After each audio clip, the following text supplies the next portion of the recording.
When you quit, your mind does this, because you're out. Once you say, I'm not going to quit, this is the 40%. When you quit, your mind says, we're done. So it doesn't expand. There's no expansion when you quit. When you say, F you, this sucks, I'm drowning, I'm miserable, I'm suffering, I'm broken, but I'm not going anywhere. What happens to your mind is it does this. It says, he's not leaving. So we got to expand. We got to grow. We got to figure this fucking thing out. So then these compartments in your brain start to they have to work. They have to work. And then you start to engage parts of your mind that you never engaged before. Small minds and weak people kill big dreams. You might have clear goals and be working on yourself every day.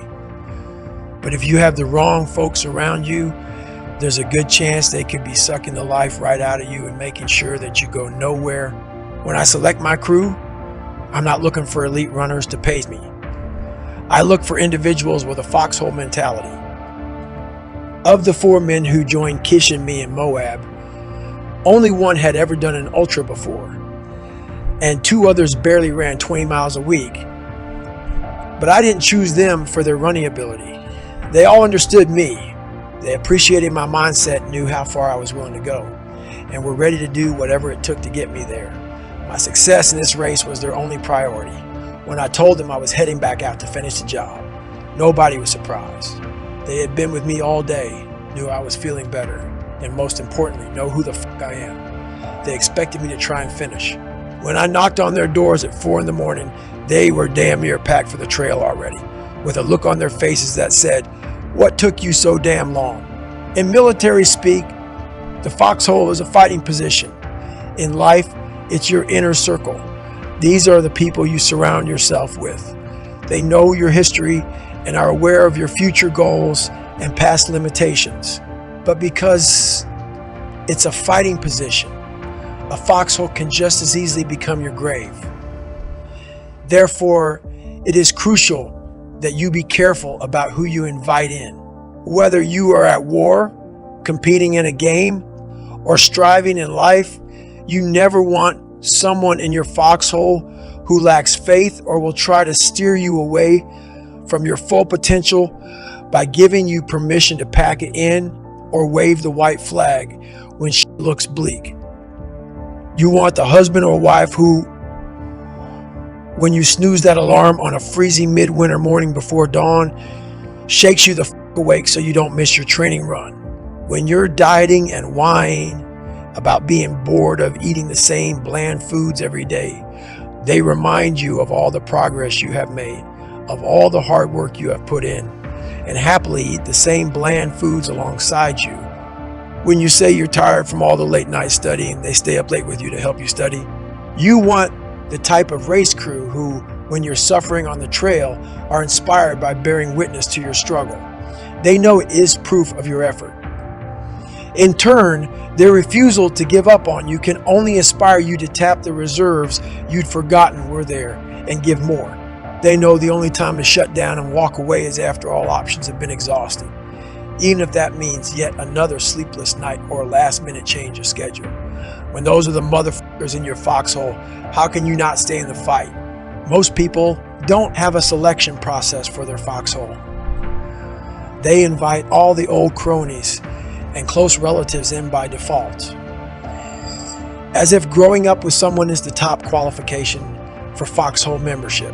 Old friends are great and shared. History is to be respected, but not every person who has been in your life a long time is looking out for your best interests. Some of them are threatened by your growth because of how it impacts them. Some are looking for a friend to keep them company in their half-assed lives. In order to populate your foxhole with the right people, you must first know who you are as an individual. That means shaking off old belief systems, creaky concepts of the world and your place in it that no longer serve you, and the habits and lifestyle that you've outgrown. Any ideas or interests that were impressed upon you by others whether they be your family, peers, or culture, must be examined consciously so you can see through all of them and discover your own unique individuality.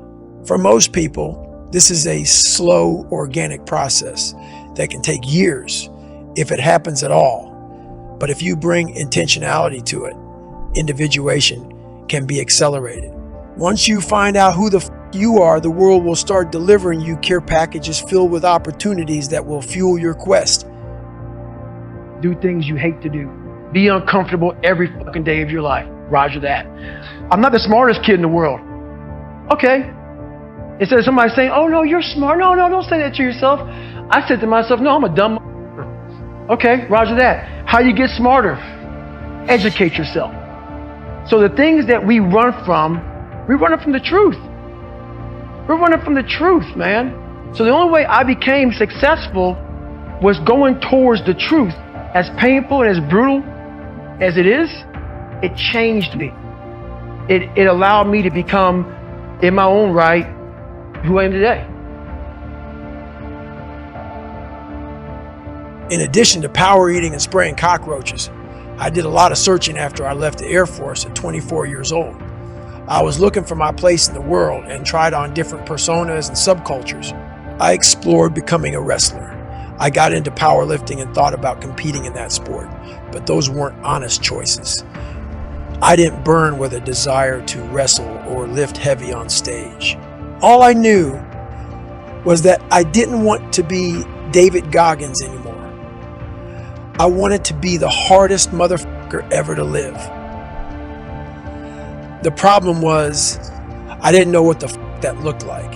It was terrifying to admit that to anyone, including myself, because at the time I was out of shape, working a low-wage job and living well beyond my means. How the fuck do you go from that to hard motherfucker? I had no clue and wondered if I was delusional. Who the fuck gave me the right to have such an audacious dream? Even I thought I sounded ridiculous.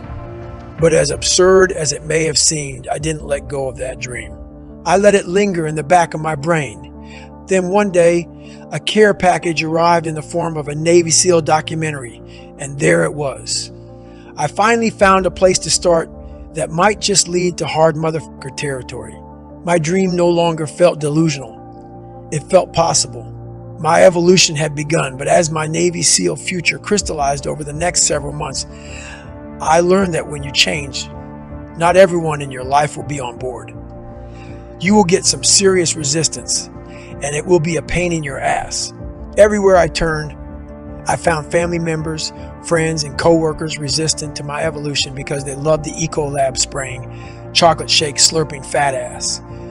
At 300 pounds, I made them feel much better about themselves, which is another way of saying they were holding me back. Years later, I learned how common that kind of thing is.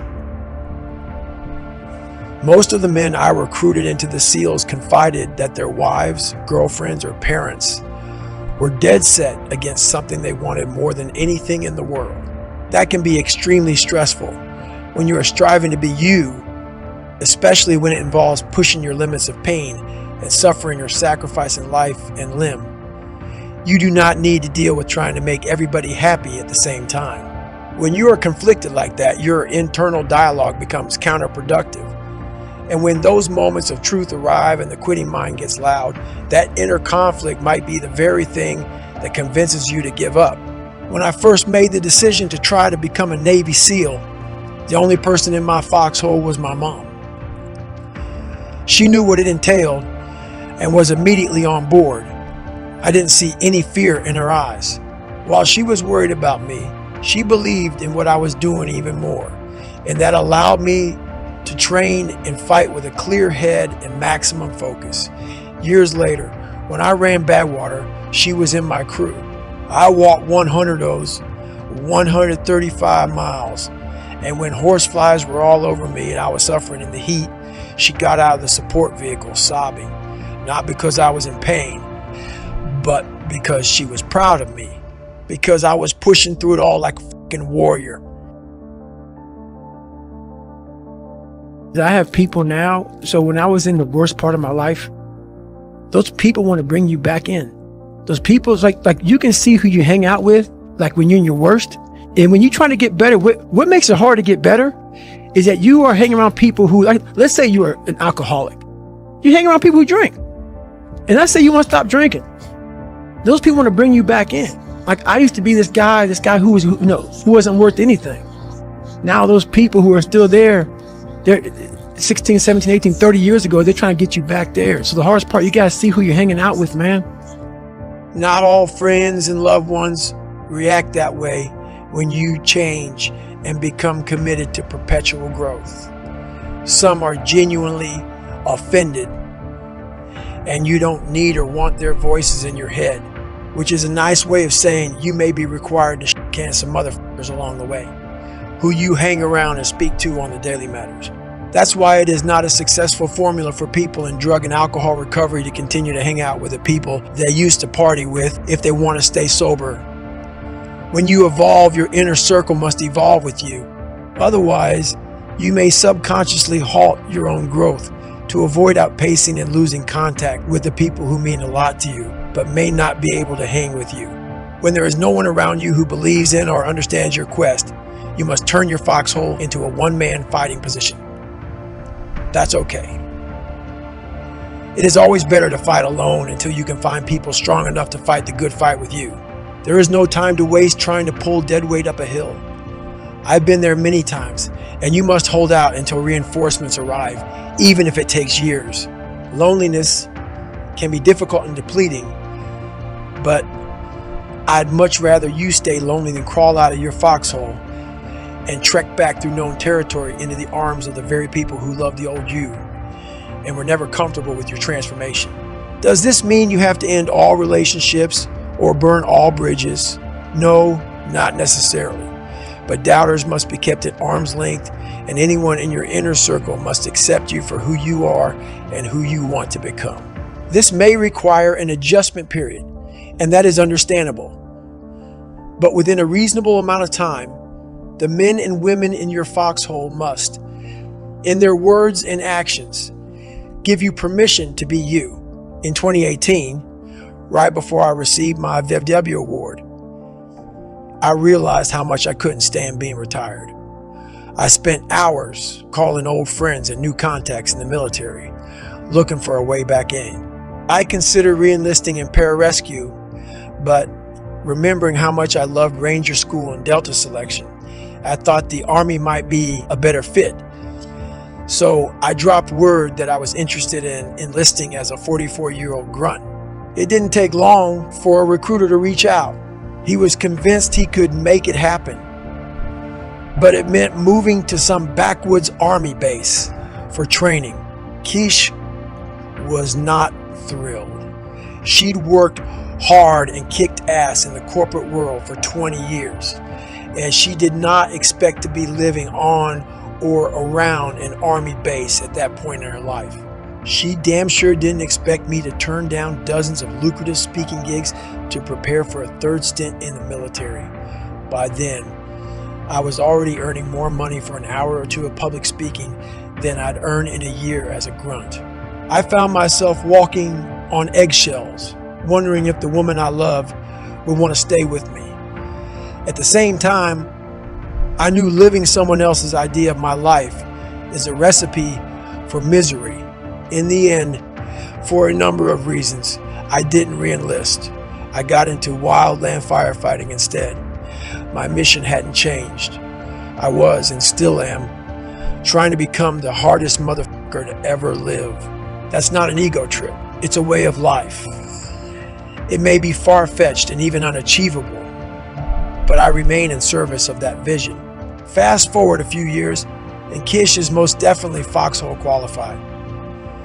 Now, she's the one who blocks off the fire season entirely and turns down every speaking inquiry that comes in for those months without even asking me, because she understands exactly who I am and what I'm about. She knows what my priorities are and fully supports them without question.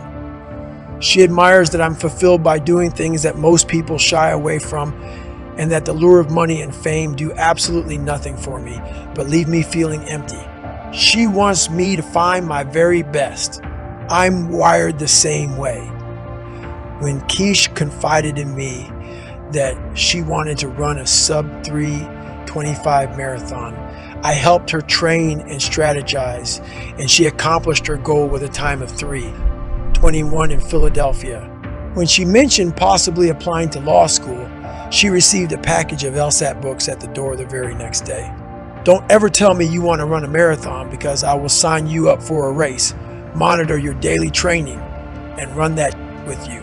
If you tell me you want to be a doctor, I'll be the motherfucker who enrolls you in med school while you're sleeping, and you'll wake up to a class first thing in the morning. Most people can't handle that level of intensity, but that's the kind of backing I want. The type that comes with an expectation of effort and demands hours, weeks, and even years of hard work.